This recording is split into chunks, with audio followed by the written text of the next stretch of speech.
আসসালামু আলাইকুম বন্ধুরা, আশা করি তোমাদের জন্য নিয়ে আসলাম একটি নতুন ইসলামিক ভিডিও। আশা করি তোমরা সকল ভিডিওটি দেখবে এবং এতে তোমাদের অনেক উপকার। এই ভিডিওটি সম্পূর্ণ দেখার জন্য আমাদের পাশে থাকুন। আমরা এই ভিডিওতে দেখব হযরত ইউনূস নবী কিভাবে 40 দিন মাছের পেটে ছিল এবং জীবিত ছিল। মাধ্যমে জানিয়ে দিলেন, হে ইউনূস, তুমি তোমার কওমের লোকেদের নিকট হেদায়েতের জন্য তাদের দ্বীনের পথে আহ্বান করো। যদি তোমার কওমের লোকগণ হেদায়েত কবুল না করে, তবে আমি তাদেরকে সেইভাবে ধ্বংস করে দিব যেভাবে ইতিপূর্বে আদ ও সামুদ জাতিকে ধ্বংস করেছিলাম। অতঃপর হযরত ইউনূস আলাইহিস সালাম তার কওমের নিকট গিয়ে বললেন, হে আমার কওম, তোমরা স্বীকার করে নাও আল্লাহ রাব্বুল আলামিন ব্যতীত আর কোনো উপাস্য নেই। আমি তার প্রেরিত রাসূল। তোমরা দেব-দেবীর পূজা পরিত্যাগ করে এক নিরাকার ও সর্বশক্তিমান আল্লাহ রাব্বুল আলামিনের উপাস্য ও ইবাদত করো এবং আমার উপদেশ ও আদেশ অনুযায়ী কাজকর্ম করো। কিন্তু কওমের লোকগণ তার কথার প্রতি কোনো কর্ণপাতই করল না, বরং তারা জবাব দিল, হে ইউনূস, তুমি যদি আমাদেরকে টুকরো টুকরো করে ফেলো, তথাপিও আমরা তোমার কথা শুনে আমাদের পূর্বপুরুষদের ধর্ম ত্যাগ করব না এবং আমরা কোনোদিনই দেব-দেবীর উপাসনা ছাড়ব না। হযরত ইউনূস আলাইহিস সালাম বললেন, তোমরা যে কথা বলছো তা তোমাদের জন্য ভীষণ বিপদের কারণ হবে। তোমরা যদি আল্লাহ রাব্বুল আলামিনের প্রতি ঈমান আনো এবং আমাকে নবী বলে স্বীকার করে নাও, এটা তোমাদের দুনিয়া ও আখিরাতের উভয় জাহান্নামের কল্যাণের কারণ হবে। যদি তোমরা কল্যাণ ও মঙ্গল কামনা করো, তবে তোমাদের ভুল পথ পরিত্যাগ করে আল্লাহ রাব্বুল আলামিনের ইবাদতে লিপ্ত হও, আর নইলে অবশ্যই তোমাদের প্রতি আল্লাহ রাব্বুল আলামিনের গজব নাজিল হবে, আর আখিরাতে তোমরা অনন্তকাল ধরে দোজখের আগুনে জ্বলতে থাকবে। এমন সময় একটি লোক হযরত ইউনূস আলাইহিস সালামকে বলল, আচ্ছা ইউনূস, তুমি যে কেবল গজবের কথা বলছো, গজবটা কিরকম বস্তু একটু বলো তো শুনি। হযরত ইউনূস আলাইহিস সালাম জবাব দিলেন, গজব হলো অতর্কিতভাবে আল্লাহ রাব্বুল আলামিন তোমাদের উপর ভীষণ কোনো বিপদ আপদ অবতীর্ণ করে দিবেন। যেমন ধরো প্রবল ভূমিকম্প, জলতুফান, বন্যা ও মহাপ্লাবন, কিংবা আসমান হতে অগ্নিবৃষ্টির মাধ্যমে নানা রকমের গজব আল্লাহ রাব্বুল আলামিন তোমাদের উপর নাজিল করতে পারেন। হযরত ইউনূস আলাইহিস সালামের এই কথা শুনে অপর এক ব্যক্তি বিদ্রূপ করে বলে উঠল, আচ্ছা ইউনূস, এতগুলি গজবের মধ্যে কোনটি আমাদের উপর অবতীর্ণ হবে সেটা সঠিকভাবে বলো না। হযরত ইউনূস আলাইহিস সালাম বললেন, হে আল্লাহর বান্দা, কোনটি যে আসবে তা আমি সঠিকভাবে বলতে পারি না। এর সঠিকতা কেবলমাত্র আল্লাহ রাব্বুল আলামিনই বলতে পারেন। তবে এই বিপদগুলির যে কোনো একটি যে আসবে তাতে কোনো সন্দেহ নেই, কেননা আল্লাহ রাব্বুল আলামিন আমাকে তা জানিয়ে দিয়েছেন। হযরত ইউনূস আলাইহিস সালামের কথা শুনে সকলেই হেসে উঠল এবং তারা বলল, ইউনূস, ধোঁকাবাজ, তোমার কথার কোনো স্থিরতা নেই। এরপর তারা বলল, আচ্ছা তবে এই কথাও তো বলো, ওই গজব কোন দিন আসবে? হযরত ইউনূস আলাইহিস সালাম বললেন, কোন দিন আসবে তাও আমি সঠিকভাবে বলতে পারি না। অবশ্য এতে কোনো সন্দেহ করার কারণ নেই। কোনো না কোনো একদিন আল্লাহ রাব্বুল আলামিনের গজব হঠাৎ করে তোমাদের উপর এসে পড়তে পারে, যদি না তোমরা আল্লাহ রাব্বুল আলামিনের প্রতি ঈমান আনয়ন করো। অবাধ্য কাফেররা তার কথা শুনে আবার অট্টহাসি দিয়ে উঠল। কেউ কেউ হযরত ইউনূস আলাইহিস সালামকে পাগল ও মূর্খ বলে তার গায়ে তুথু নিক্ষেপ করতে লাগলো, আবার কেউ তার গায়ে ইট নিক্ষেপ করতে লাগলো। অতঃপর হযরত ইউনূস আলাইহিস সালাম ব্যথিত মনে তাদের নিকট থেকে উঠে চলে গেলেন। তাদের এইরূপ ব্যবহারের কারণে হযরত ইউনূস আলাইহিস সালাম খুবই ব্যথিত হয়েছিলেন, কেননা তিনি যাদেরকে সৎ উপদেশ দিচ্ছিলেন তারা তো তার উপদেশের প্রতি কর্ণপাত করছেই না, উপরন্তু তারা তাকে বিদ্রূপ ও উপহাস করছে। এভাবে তিনি তার কওমের লোকেদেরকে একাধারে 40 বছর পর্যন্ত দাওয়াত দিলেন, কিন্তু তার এই দাওয়াত ও প্রচেষ্টা সম্পূর্ণ ব্যর্থতায় পর্যবসিত হলো। কোনো মানুষ আল্লাহ রাব্বুল আলামিনের প্রতি ঈমান আনয়ন করল না। অতঃপর হযরত ইউনূস আলাইহিস সালাম আল্লাহ রাব্বুল আলামিনের দরবারে 2 হাত তুলে প্রার্থনা জানালেন, হে মাবুদ, তুমি এই অবাধ্য লোকেদের উপর গজব নাজিল করো। হযরত ইউনূস আলাইহিস সালামের এই রূপ দেওয়ার পরিপ্রেক্ষিতে আল্লাহ রাব্বুল আলামিনের তরফ থেকে তাকে জানিয়ে দেওয়া হলো, হে ইউনূস, আমি যথাসময়ে তাদের উপর গজব নাজিল করব, এই ব্যাপারে তুমি তাড়াহুড়া করিও না। হযরত ইউনূস আলাইহিস সালাম বললেন, হে মাবুদ, আপনি কোন দিন তাদের উপর গজব নাজিল করবেন? আল্লাহ রাব্বুল আলামিনের পক্ষ থেকে তাকে উত্তর দেওয়া হলো, যখন সময় হবে ঠিকই আমি তাদের উপর গজব নাজিল করব। এরপর একদিন হযরত ইউনূস আলাইহিস সালাম রাস্তা দিয়ে কোথাও যাচ্ছেন, এমন সময় তার সাথে কতিপয় কাফেরের দেখা হলো। তারা তাকে বিদ্রূপের সঙ্গে জিজ্ঞাসা করল, হে ইউনূস, তোমার আল্লাহর তরফ থেকে আমাদের উপর গজব তো নাজিল হলো না? তোমার আল্লাহর তরফ থেকে আমাদের উপর নাকি গজব আসবে, কিন্তু কই গজব তো আসছে না। আমরা গজবের আশায় বসে আছি আর অপেক্ষা করতে করতে একেবারে অতিষ্ঠ হয়ে গিয়েছি। তুমি তাড়াতাড়ি তোমার আল্লাহকে বলো আমাদের উপর যেন তিনি জলদি গজব নাজিল করেন। প্রতিনিয়ত হযরত ইউনূস আলাইহিস সালাম এ ধরনের বিদ্রূপমূলক কথা শুনতে শুনতে একেবারে অতিষ্ঠ হয়ে ওঠেন। তার আর সহ্য হচ্ছিল না। ওদিকে আল্লাহ রাব্বুল আলামিনের পক্ষ থেকেও গজবের সুনির্দিষ্ট তারিখ সম্পর্কে তাকে কোনো কিছুই আভাস দেওয়া হচ্ছিল না। তার লজ্জা ও দুঃখ ক্রমশই বেড়ে চলল। অবশেষে তিনি একদিন সিদ্ধান্ত নিলেন এই দেশ ছেড়ে তিনি চলে যাবেন। সে মতে একদিন তিনি আল্লাহ রাব্বুল আলামিনের অনুমতি ব্যতীতই নিজের পুত্র ও স্ত্রী সন্তানকে নিয়ে বাড়ি থেকে বের হয়ে পড়লেন। চলে যাবেন অজানা কোনো দূর দেশে। কিন্তু হযরত ইউনূস আলাইহিস সালামের এই কাজটি আল্লাহ রাব্বুল আলামিন তেমন পছন্দ করলেন না। তখন তার উচিত ছিল আল্লাহ রাব্বুল আলামিনের পক্ষ থেকে অনুমতি নেওয়ার। আল্লাহ রাব্বুল আলামিন তাকে অনুমতি দিলেন তারপর দেশ ত্যাগ করে অন্যত্র চলে যাওয়ার। এদিকে হযরত ইউনূস আলাইহিস সালামের স্বদেশ ত্যাগ করার পরে হঠাৎ একদিন দুপুরবেলা সেই দেশে একটি ভীষণ অবস্থার সৃষ্টি হলো। কোথা থেকে অনেকগুলো মেঘখণ্ড এসে একত্রিত হলো এবং ঘোর কৃষ্ণবর্ণ ধারণ করে সারা দেশকে অন্ধকারাচ্ছন্ন করে ফেললো। দেশের লোকজন এমন দৃশ্য আর কোনোদিন দেখেনি। এই দৃশ্য দেখে তারা অত্যন্ত ভীত ও শঙ্কিত হয়ে পড়ল। দেখতে দেখতে সেই মেঘরাশির ভেতর থেকে বিদ্যুৎ চমকাতে শুরু করলো এবং কামানের গোলার নিয়ে গর্জন করে বজ্রপাত শুরু হয়ে গেল। মনে হচ্ছিল যেন সেই প্রলয়নকারী প্রবল মেঘ দুনিয়ার সবকিছুই গ্রাস করে ফেলবে। মেঘের গর্জন ক্রমশই এমন ভয়ঙ্কর হয়ে উঠছিল যে তার এক একটি আওয়াজ মানুষ ও পশু পাখি সকলের হৃদয়ের মধ্যে প্রবল কম্পন ধরিয়ে দিচ্ছিল। আতঙ্কে হতবুদ্ধি হয়ে মানুষ এদিক সেদিক ছোটাছুটি করতে আরম্ভ করে দিল। এই সর্বগ্রাসী বিপদ থেকে কোথায় গিয়ে আশ্রয় নিবে তারা তা ঠিক করতে পারছিল না। সকলেরই মনে হতে লাগলো যে এটা আর কিছুই নয়, হযরত ইউনূস আলাইহিস সালাম যে তাদেরকে বারবার আল্লাহর গজবের ভয় দেখিয়েছিলেন, নিশ্চয়ই এটা সেই আল্লাহ রাব্বুল আলামিনের প্রেরিত গজব। তখন তারা বুঝতে পারলো হযরত ইউনূস আলাইহিস সালাম একজন আল্লাহর সত্য নবী ছিলেন এবং তার ভবিষ্যৎবাণীও সত্য ছিল। এরপরে তারা আর্তনাদ করতে লাগলো, হায় হায়, এখন আমরা কি করব? কে আমাদেরকে এই বিপদ থেকে রক্ষা করবে? হযরত ইউনূস আলাইহিস সালাম তো দেশ ত্যাগ করে চলে গিয়েছেন। দেশে থাকলে না হয় তার কাছে গিয়ে কান্নাকাটি করে তার হাত পা ধরে বলতাম, হে ইউনূস, আমরা তোমার কথা না শুনে অন্যায় করেছি, আর এখন থেকে আমরা তোমার সকল উপদেশ মেনে চলব। তুমি আল্লাহ রাব্বুল আলামিনের নিকট সুপারিশ করো যাতে তিনি আমাদেরকে এই বিপদ থেকে রক্ষা করেন। কিন্তু এখন আমরা হযরত ইউনূস আলাইহিস সালামকে কোথায় পাবো? তিনি তো দেশ ত্যাগ করে কোনো সুদূর অজানা রাজ্যে চলে গিয়েছে। আমরা তো তার কোনো খোঁজ খবরই জানি না। ইউনূস আলাইহিস সালামের কওম এইভাবে সম্পূর্ণরূপে হতাশ ও নিরাশ হওয়ার পরে পরস্পর পরামর্শ করে একটি সিদ্ধান্ত নিল যে, হে সম্প্রদায়ের লোকেরা, আসুন আমরা একটি কাজ করি। হযরত ইউনূস আলাইহিস সালাম যেভাবে মাথা নত করে আল্লাহ রাব্বুল আলামিনের দরবারে প্রার্থনা করতেন, আমরাও সেরূপ করে দেখি। যদি এর মাধ্যমে আল্লাহ রাব্বুল আলামিন আমাদের উপর রহম করেন এবং এই বিপদাপদ থেকে আমাদেরকে যদি মুক্তি দান করেন, তাহলে এর চেয়ে উত্তম জিনিস আমাদের জন্য আর কি বা হতে পারে। তখন সকলেই একত্রিত হয়ে সিজদাতে অবনীত হয়ে আল্লাহ রাব্বুল আলামিনের দরবারে প্রার্থনা করতে লাগলো, হে আমাদের মালিক ও প্রতিপালক, আমরা চরম অপরাধী, আমাদের পাপের কোনো শেষ নেই। হযরত ইউনূস আপনার নবী আমাদেরকে সত্যের পথ দেখিয়েছিলেন, কল্যাণ ও মঙ্গলের পথে আহ্বান করেছিলেন, কিন্তু দুর্ভাগ্যবশত আমরা তার বিরোধিতা করেছিলাম এবং তার কোনো কথাই আমরা গুরুত্ব দেইনি, যার ফলশ্রুতিতে আমরা নিজেরাই নিজেদের ডেকে এনেছি। হে আমাদের দয়াময় প্রভু, আমরা আমাদের ভুল বুঝতে পেরেছি। আমরা আপনার কাছে অনুতপ্ত ও লজ্জিত। আমরা আর কোনোদিনই এইরূপ ভুল করব না এবং আমরা অন্যায় পথ পরিত্যাগ করে আপনার খাঁটি বান্দায় পরিণত হব। হে আমাদের মাবুদ, দয়া করে আপনি আমাদেরকে কঠিন বিপদ থেকে রক্ষা করুন। আপনি তো বান্দার প্রতি মহা দয়াবান ও কৃপাশীল। তাদের ঐরূপ করুণ ও আন্তরিক প্রার্থনার ফলে তাদের প্রতি আল্লাহ রাব্বুল আলামিনের দয়া হলো এবং তিনি তাদের উপর আসন্ন গজবকে প্রত্যাহার করে নিলেন। অল্পক্ষণের মধ্যেই আকাশ পরিষ্কার হয়ে গেল। এরপর তাদের মধ্যে স্বস্তি ফিরে আসলো। তারপর ইউনূস আলাইহিস সালামের কওম সর্বত্র তাকে খুঁজতে লাগলো, কিন্তু কোথাও তারা তার কোনো সন্ধান পেল না। তখন তারা আল্লাহ রাব্বুল আলামিনের দরবারে সকলে মিলে প্রার্থনা করলো, হে মাবুদ, তুমি আমাদের নবীকে আমাদের মাঝে আবার ফিরিয়ে দাও। আমরা তাকে সাদরে গ্রহণ করব এবং তার সকল উপদেশগুলি মেনে চলব। হযরত ইউনূস আলাইহিস সালামের কওমের মতো এরূপ বিশাল একটি জাতি একত্রে ঈমান গ্রহণ করার ঘটনাটি ছিল সত্যি পৃথিবীর ইতিহাসে বিরল। হযরত আবু বকর রাদিয়াল্লাহু তাআলা আনহু হতে বর্ণিত একটি হাদিসের মাধ্যমে জানা যায়, হযরত রাসূল আকরাম সাল্লাল্লাহু আলাইহি ওয়াসাল্লাম সাল্লাম বলেছেন, হযরত ইউনূস আলাইহিস সালামের কওমের মধ্যে প্রাপ্তবয়স্ক ও বুদ্ধিমান পুরুষের সংখ্যা ছিল 1,00,000।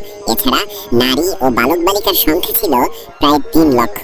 এদিকে হযরত ইউনূস আলাইহিস সালাম স্বদেশ ত্যাগ করা বের হয়ে কিছু দূর চলার পরে তিনি একটি নদীর তীরে গিয়ে উপস্থিত হলেন। তখন তিনি তার 2 পুত্র ও স্ত্রীকে নিয়ে একত্রে নদী পার হওয়ার চিন্তা ভাবনা করতে লাগলেন। কিন্তু তিনি ভেবে দেখলেন সকলকে নিয়ে একত্রে নদী পার হওয়া সম্ভব নয়। তাই তিনি তার বড় ছেলেটিকে নদীর তীরে দাঁড় করিয়ে রেখে ছোট ছেলেটিকে কাঁধে তুলে নিলেন এবং তার স্ত্রীর হাত ধরে নদী পার হতে লাগলেন। প্রথমত নদীর মধ্যে কোনো ঢেউই ছিল না, কিন্তু যেই না হযরত ইউনূস আলাইহিস সালাম নদীর মাঝ বরাবর পৌঁছালেন, এমনি নদীতে প্রবল ঢেউয়ের শুরু হলো। হঠাৎ করে এরকম বিপদে হযরত ইউনূস আলাইহিস সালাম কি করবেন কিছুই ঠিক করতে পারছিলেন না। তিনি তার স্ত্রীকে শক্তভাবে ধরে রেখেছিলেন, কিন্তু স্রোতের গতি এতই প্রবল ছিল যে তিনি আর তাকে ধরে রাখতে পারলেন না। স্ত্রী তার হাত থেকে ফসকে চলে গেল। স্ত্রীকে রক্ষা করতে গিয়ে যখন তিনি তার প্রতি মনোনিবেশ করেছিলেন, তখন তার ঘাড়ের উপরে থাকা ছোট ছেলেটির প্রতি তিনি অন্যমনস্ক হয়ে পড়েছিলেন। আর সেই কারণে তার ছোট ছেলেটিও ঘাট থেকে পড়ে গিয়ে নদীর স্রোতের সাথে কোথায় যেন বিলীন হয়ে গেল। তাদের মধ্যে কাউকেই তিনি উদ্ধার করতে সক্ষম হলেন না। তখন নদীর পাড়ে রেখে আসা বড় ছেলেটিকে উদ্ধার করার জন্য যেই না নদীর পাড়ের নিকটবর্তী হলেন, তখন তিনি দেখতে পেলেন একটি বাঘ তার ছেলেটিকে আক্রমণ করে তাকে ধরে নিয়ে দ্রুত জঙ্গলের মধ্যে চলে গেল। তখন আর তিনি কি করবেন?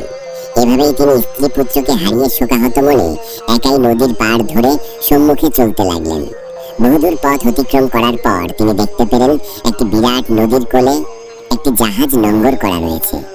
বহু যাত্রী পূর্বে সেই জাহাজে আরোহণ করেছিল, তিনিও তাতে আরোহণ করলেন।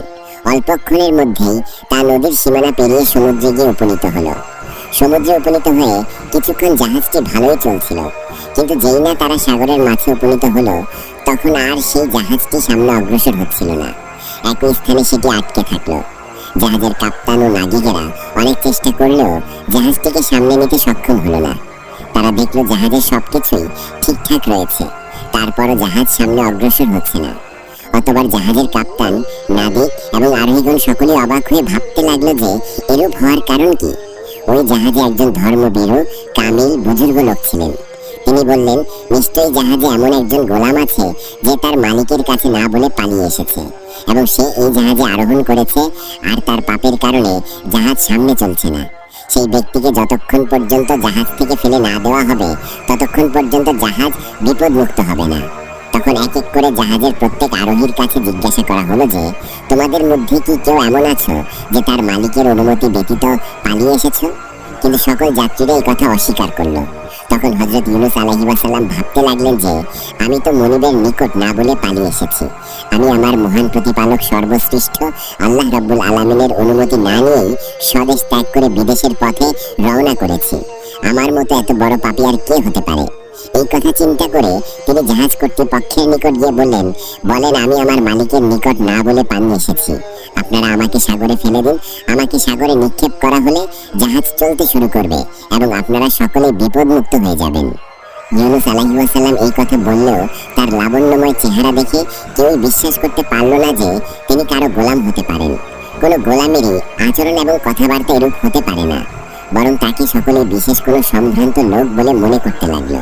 কিন্তু হযরত ইউনূস আলাইহিস সালাম যখন নিজেকে বারবার অবাধ্য গোলাম বলে তাদের নিকট প্রকাশ করতে লাগলো, তখন জাহাজের লোকজন বাধ্য হয়ে একটি সিদ্ধান্ত নিল যে সেই অবাধ্য লোকটিকে ধরার জন্য লটারি করা হবে। এরপর তারা লটারি করলো, কিন্তু যতবারই তারা লটারি করলো, প্রত্যেকবারই হযরত ইউনূস আলাইহিস সালামের নাম উঠলো। তখন তাদের কাছে হযরত ইউনূস আলাইহিস সালামকে সমুদ্রে নিক্ষেপ করা ছাড়া আর কোনো উপায় ছিল না। অতএব তারা তাকে সমুদ্রে নিক্ষেপ করলো। সমুদ্রে নিক্ষেপ করার সাথে সাথে জাহাজটি আবার পূর্বের ন্যায় চলতে আরম্ভ করলো এবং জাহাজের সকল যাত্রীরা বিপদমুক্ত হয়ে গেল। এদিকে হযরত ইউনূস আলাইহিস সালাম যখন সমুদ্রে নিক্ষেপ হলেন, এরপরে একটি বিরাট মাছ এসে তাকে গিলে ফেলল। দুর্যোগের উপরে যেন মহাদুর্যোগ, বিপদের উপর বিপদ। হযরত ইউনূস আলাইহিস সালাম দেশ ত্যাগ করে বের হওয়ার পরে প্রথম তিনি নিজের স্ত্রী পুত্রকে হারিয়েছেন। এরপর তিনি নিজেই সমুদ্রে নিক্ষেপ হয়ে মাছের পেটে চলে এসেছেন। এর চেয়ে বড় বিপদ আর কি হতে পারে? আল্লাহ রাব্বুল আলামিনের একজন বিশিষ্ট নবী হওয়া সত্ত্বেও তার অনুমতি ব্যতি রেখে স্বদেশ ত্যাগ করার কারণে আল্লাহ রাব্বুল আলামিন তাকে এই কঠিন বিপদ ও বালা মুসিবত দিয়ে পরীক্ষা করছিলেন। আল্লাহ রাব্বুল আলামিন হযরত ইউনূস আলাইহিস সালামকে দুনিয়া থেকে তুলে নেওয়ার বদলে তাকে বাঁচিয়ে রাখার ইচ্ছা করলেন। এই কারণে তিনি উক্ত মাছটিকে হুকুম করলেন, হে মৎস্য, আমার প্রিয় নবী তোমার পেটে আশ্রয় গ্রহণ করেছে, সাবধান, তার যেন কোনো প্রকার কষ্ট বা অসুবিধা না হয়, এদিকে তুমি সর্বদা লক্ষ্য রাখবে। হযরত ইউনূস আলাইহিস সালাম মাছের পেটে যাওয়া মাত্রই কেঁদে কেঁদে আল্লাহ রাব্বুল আলামিনের দরবারে ইস্তিগফার করতে লাগলেন এবং তিনি ফরিয়াদ করতে লাগলেন, হে মাবুদ, তুমি আমাকে ক্ষমা করে দাও, আমি আর কোনোদিন তোমার অসন্তুষ্টিমূলক কোনো কাজ করব না, তুমি আমার এবারের অপরাধ অনুগ্রহপূর্বক মার্জনা করো। তিনি এভাবে আল্লাহ রাব্বুল আলামিনের দরবারে কাকুতি মিনতি করছিলেন আর বারবার একটি দোয়া পড়ছিলেন, লা ইলাহা ইল্লা আনতা সুবহানাকা ইন্নী কুনতু মিনাজ জালিমিন। হে আল্লাহ, আপনি ছাড়া কোনো মাবুদ নেই, আপনি পবিত্র আর আমি জালিমদের অন্তর্ভুক্ত।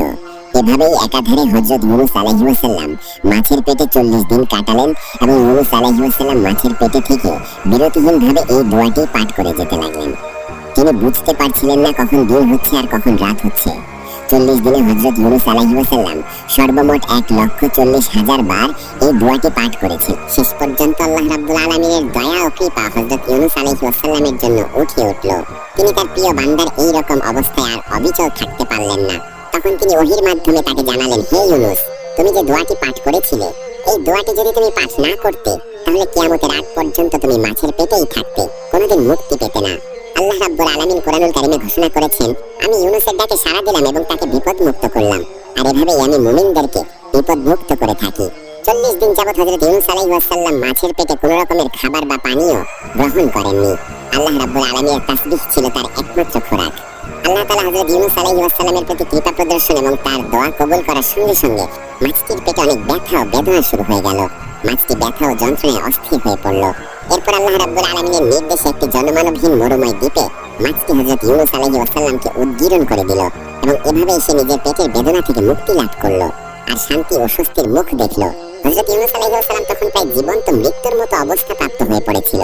সামুদ্রিক মাছ ইউনূস আলাইহিস সালামকে নির্জন দ্বীপে উদ্গীরণ করে দিয়ে সমুদ্রে চলে গেল। মাছটি ইউনূস আলাইহিস সালামকে যে দ্বীপে উদ্গীরণ করে দিয়েছিল, সেই দ্বীপে না ছিল কোনো জনমানবের চিহ্ন এবং না ছিল কোনো গাছগাছালির চিহ্ন। দীর্ঘ 40 দিন মাছের পেটে অবস্থা করার কারণে ইউনূস আলাইহিস সালামের শরীরের চামড়াগুলি একেবারে পাতলা হয়ে গিয়েছিল। দ্বীপটি মরুময় হওয়ায় এবং গাছপালা না থাকায় রৌদ্রের তাপ হযরত ইউনূস আলাইহিস সালামের শরীরে সরাসরি পতিত হতে লাগলো, আর এতে তিনি অনেক কষ্ট ও যন্ত্রণা অনুভব করতে লাগলেন। অপরদিকে ক্ষুধা ও তৃষ্ণাতেও তিনি একেবারে কাতর হয়ে পড়েছিলেন।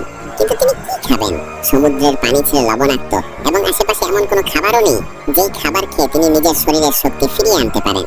এমন প্রতিকূল পরিবেশে হযরত ইউনূস আলাইহিস সালামের প্রতি আল্লাহ রাব্বুল আলামিনের রহমত অবতীর্ণ হলো। যেখানে তিনি অর্ধমৃত অবস্থায় শায়িত ছিলেন, তার একেবারে নিকট আল্লাহ রাব্বুল আলামিন একটি লাউ গাছ উৎপন্ন করে দিলেন। দেখতে দেখতে লাউ গাছটি বড় হয়ে গেল এবং বড় হয়ে ক্ষান্ত থাকলো না, তা একটি জুপে পরিণত হলো আর হযরত ইউনূস আলাইহিস সালামের শান্তির জন্য পরম আরামদায়ক ছায়া প্রদর্শন করতে লাগলো। আল্লাহ রাব্বুল আলামিনের এই অশেষ কৃপায় ইউনূস আলাইহিস সালাম অশেষ শুকরিয়া আদায় করলেন। সেই অবস্থানে বিশ্রাম করে তার প্রাণ শীতল হয়ে গেল।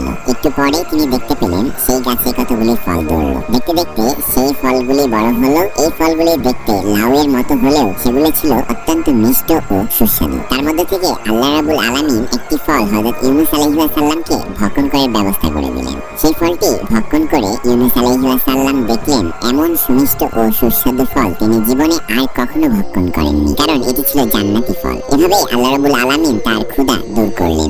অতঃপর এবার চিন্তা করতে লাগলেন, ক্ষুধা তো দূর হলো, কিন্তু এবার তিনি তৃষ্ণা কিভাবে নিবারণ করবেন। এই চিন্তা করার সাথে সাথে তিনি দেখতে পেলেন পুষ্টপৃষ্ট স্বাস্থ্যবান একটি বকরি তার দিকে ছুটে আসছে। অতঃপর তিনি সেই বকরির দুধ পান করে তৃষ্ণা নিবারণ করলেন আর আল্লাহ রাব্বুল আলামিনের দরবারে লাখ লাখ শুকরিয়া আদায় করলেন। এভাবে কয়েকদিন পর্যন্ত হযরত ইউনূস আলাইহিস সালাম সুমিষ্ট ফল ও বকরির দুধ পান করে নিজের শরীরে যথেষ্ট শক্তি ও শান্তি অনুভব করতে লাগলেন। এমন অবস্থায় আল্লাহ রাব্বুল আলামিন তার নিকট ওহী প্রেরণ করলেন, হে ইউনূস, তুমি যেই দ্বীপে অবস্থান করছো তার অনতি দূরেই একটি বস্তি রয়েছে, তুমি গিয়ে তাদের কাছে দ্বীনের দাওয়াত দাও। এরপরে তোমার কওমের লোকেদের কাছে ফিরে গিয়ে তাদেরকে হেদায়েত করতে থাকো। আল্লাহ রাব্বুল আলামিনের পক্ষ থেকে এরূপ আদেশ পেয়ে হযরত ইউনূস আলাইহিস সালাম সেই দ্বীপ থেকে সামনে চলতে লাগলেন। কিছু দূর অগ্রসর হবার পরে তিনি একটি লোকালয়ের কাছে গিয়ে পৌঁছালেন। সেখানকার মানুষদের চরিত্র ছিল খুবই উত্তম। তারা ইতিপূর্বে হযরত ইউনূস আলাইহিস সালামের নাম শুনেছিল এবং তাকে নিজেদের মধ্যে পাওয়ার জন্য অধীর আগ্রহে বসেছিল। সুতরাং হযরত ইউনূস আলাইহিস সালাম তাদের মধ্যে মধ্যে গিয়ে উপস্থিত হলেন। তখন তারা আনন্দে আত্মহারা হয়ে গেল।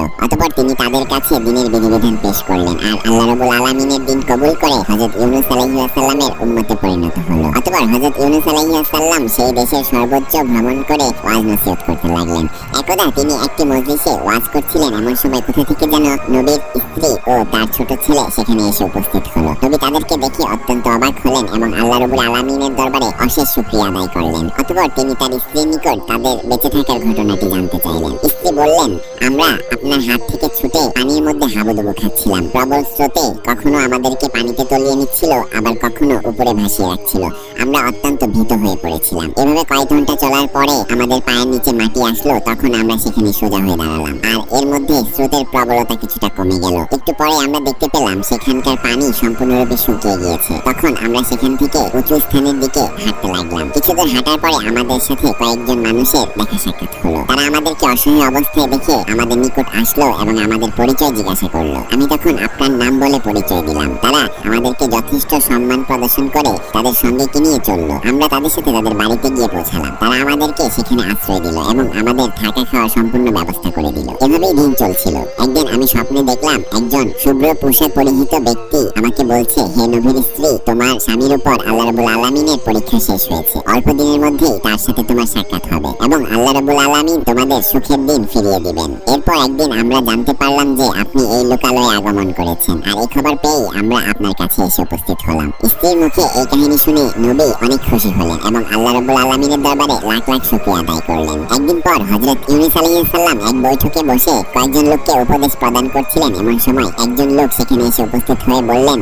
হুজুর, কিছুদিনের আগের ঘটনা। আমরা 8 থেকে 10 জন লোক একটি জঙ্গলে কাঠ কাটার উদ্দেশ্যে গমন করলাম। হঠাৎ আমরা দেখতে পেলাম একটি বাঘ একটি বালককে নিয়ে দ্রুত জঙ্গলের অভ্যন্তরে চলে যাচ্ছে। তখন আমরা সকলে মিলে অস্ত্রশস্ত্র নিয়ে বাঘটিকে ধাওয়া করলাম। আমাদের ধাওয়া খেয়ে বাঘটি বালকটিকে ছেড়ে চলে গেল। বালকটি সম্পূর্ণ মুমূর্ষ অবস্থায় পড়েছিল। এরপর আমি ও আমার বন্ধুরা বালকটিকে বাড়িতে নিয়ে এসে অনেক চিকিৎসা ও সেবা যত্ন করলাম, যার কারণে সে সম্পূর্ণরূপে আরোগ্য লাভ করলো এবং সুস্থ হয়ে উঠলো। সুস্থ হওয়ার পরে সে তার সম্পূর্ণ ঘটনা আমাদেরকে খুলে বলল এবং সে বলল যে আমি আল্লাহর নবী হযরত ইউনূস আলাইহিস সালামের পুত্র। তখন হযরত ইউনূস আলাইহিস সালাম বললেন, আমার পুত্র কোথায়? তাকে জলদি নিয়ে এসো। লোকটি বলল, হুজুর, এখনই আমার সঙ্গের লোকজন তাকে নিয়ে আপনার কাছে উপস্থিত হবেন। এর কিছুক্ষণ পরে হযরত ইউনূস আলাইহিস সালামের ছেলেটিকে নিয়ে কিছু লোক তার কাছে উপস্থিত হলো। ছেলেকে এভাবে অকল্পনীয় ভাবে ফিরে পেয়ে হযরত ইউনূস আলাইহিস সালাম আল্লাহ রাব্বুল আলামিনের দরবারে লাখ লাখ শুকরিয়া আদায় করতে লাগলেন এবং তার দুই চোখ দিয়ে অবিরল দ্বারা আনন্দের অশ্রু বইগলিত হতে লাগলো। স্ত্রী পুত্রকে ফিরে পাওয়ার পরে হযরত ইউনূস আলাইহিস সালাম চিন্তা করলেন এবার তাকে স্বদেশ পানে ফিরে যেতে হবে, কারণ এটাই ছিল আল্লাহ রাব্বুল আলামিনের নির্দেশ।